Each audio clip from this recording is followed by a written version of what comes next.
Chess puzzles are everywhere, and we've all been told that they are important and help us improve. But is this really true? Many factors will affect the relevancy of chess puzzles towards improving at chess, and puzzles will suit each player differently. In this video, I will discuss how puzzles relate to each rating range and provide example puzzles for you guys to solve. Sorry for excuse. Oh no! Oh my god, no! A beginner is defined as a person just starting to learn a skill or take part in an activity.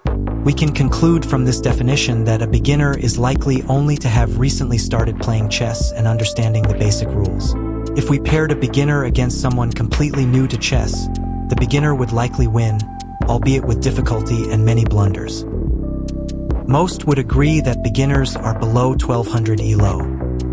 In a chess player's journey in improvement, a beginner is still relatively new to concepts and principles such as king safety and controlling the center. The lack of experience often leads to both tactical and positional errors, but we cannot blame beginners for lacking positional understanding, as it is far more complex and unintuitive than any tactical idea. Logically then, beginners should focus on furthering their knowledge of tactics, which can reduce their chances of blundering, as well as helping them capitalize on their opponent's blunders. This is where chess puzzles are of great benefit to beginners. Alongside very basic opening theory and general principles, training tactics such as forks and pins and improving the speed and depth at which tactics are found is ultimately all a beginner needs to progress at chess. After just a few hundred puzzles, tactics will become easier and faster to solve. The majority of the time spent playing chess for beginners should be focused on tactics, while the rest should be spent playing games. Now here is a beginner-level tactic.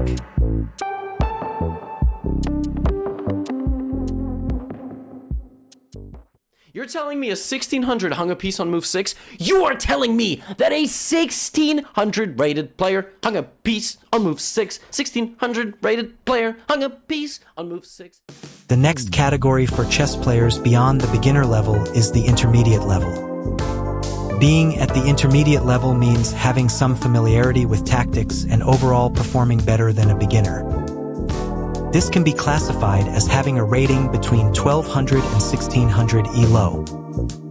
Intermediate level players are much faster at recognizing basic tactics due to their pattern recognition gained through practice. However, at this level, blunders will occur far less frequently, although intermediate players can fall victim to more complicated tactics. Chess puzzles are still largely relevant to intermediate players, but other factors such as opening theory and general principles start to become noticeable.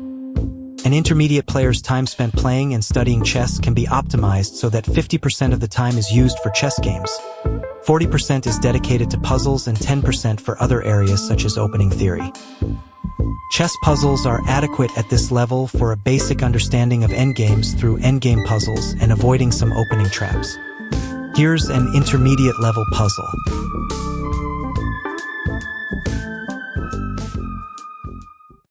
What? That move hangs everything. That's a quick puzzle. You're gonna get a win, Levy. There's a back rank or two. Oh, back rank. Oh!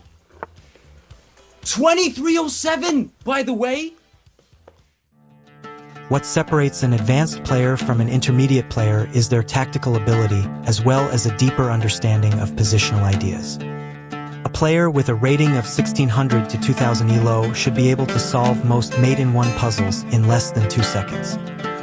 Additionally, an advanced player will be able to play better positionally than an intermediate player, despite most advanced players not having learnt many positional concepts.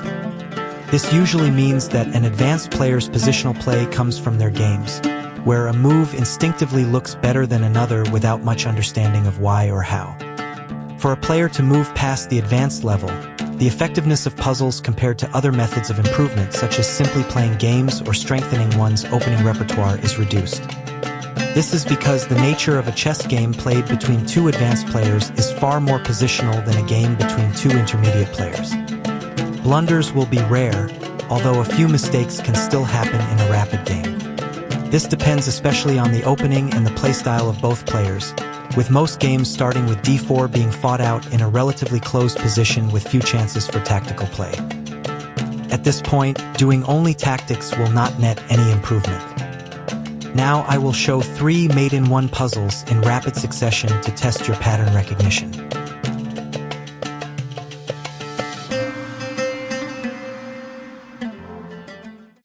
Like, just do tactics. And when you're good at tactics, you'll get to 2200. Then if you want to get better than that, then you got to learn like an opening and a positional idea and what a weak pawn is and what an open can. But I mean, that just shows you how important tactics are.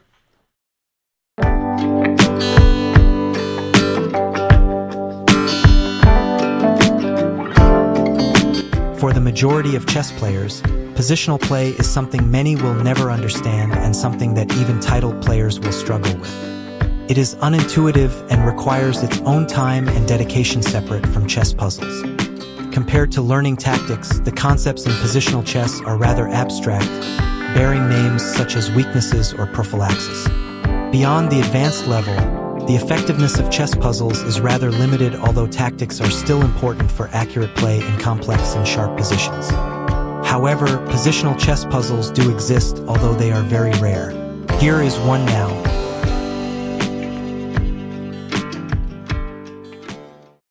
Knight e6. Now he's got to take it. No, it's over. You lose the bishop. That was your last line of defense. Boom! Boom! Over. Resigns. So to answer the question, are chess puzzles a waste of time? No, but you also shouldn't overdo them either. It also depends heavily on your rating and your playstyle and openings. Doing mostly chess puzzles is effective for beginners, but for intermediate and stronger players you will need a good balance. The biggest problem for the majority of chess players is that they will make mistakes or blunder, and by doing tactics and preventing blundering you can make it to 2000 elo provided you have a simple opening and have played many games.